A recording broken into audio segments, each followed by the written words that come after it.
Մայր տաճարում երեկոյան ժամերգություն է։ Հիշատակվում է համաքրիստոնեական ամենախորհրդավոր ու սրտառուչ արարողություններից մեկը՝ Քրիստոսի թաղումը։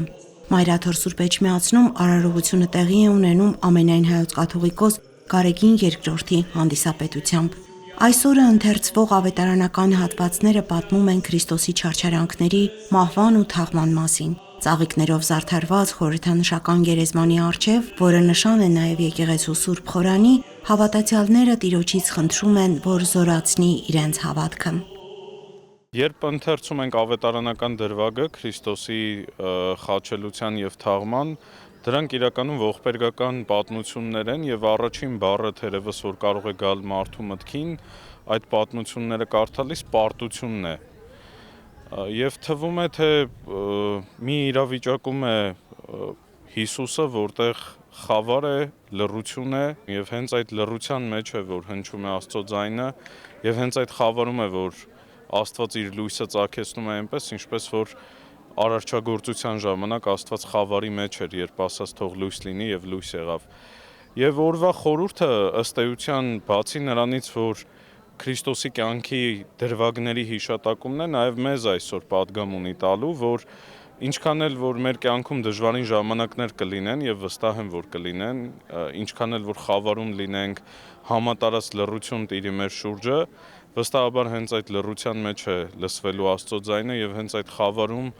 Տերը ծագեցնելու է իր լույսը եւ թվացյալ պարտությունը վերածվելու է հաղթանակի։ Հանդիսավոր թափորը ուղեկցում է վեհափառ հայրապետին, եկեղեցուց դուրս է բերվում Քրիստոսի երբ ներանք ծաղիկներով զարդարուն խորհրդանշական գերեզմանը։ Արդար արեգակը Քրիստոս ստվերոտ կուբի մեջ դրվեց այսօր եւ փառքի ճառագայթը հոր աշխարհի մեջ ծածկվեց վեմով, ասվում է Սուրբ Սահակ Պարթևի օրհնության շարականում։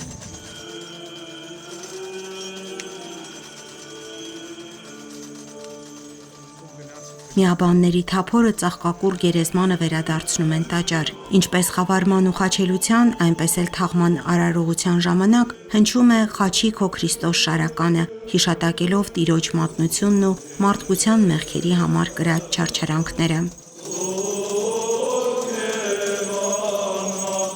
Ամեն տարի որևէ մեկը որ գալիս է թափորին մասնակցելու կամ ուղեկցելու Քրիստոսի խորհրդանշական գերեզմանը, ինքը ընդունում է, որ ինքը այդ պահին Քրիստոսին չարչարակից է դառնում, այդ պահին Քրիստոսի հետ խաչվում է եւ պիտի հետո նաեւ հարություն առնի։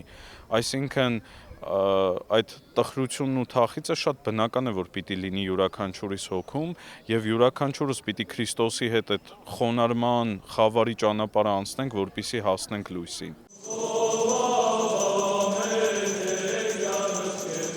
Դատապարտենք մեղքը մեր մեջ եւ խոնարհեցնելով մեր հոգին պատրաստվենք Տիրոջ հրաշափառ հարության տոնին։ Սա է այսօրվա խորհուրդը եւ մեր մայր եկեղեցու խորհրդորը բոլորիս։ Լիաննա Չիչակյան, Վրամ Խանամիրյան, եկեղեցական կյանք։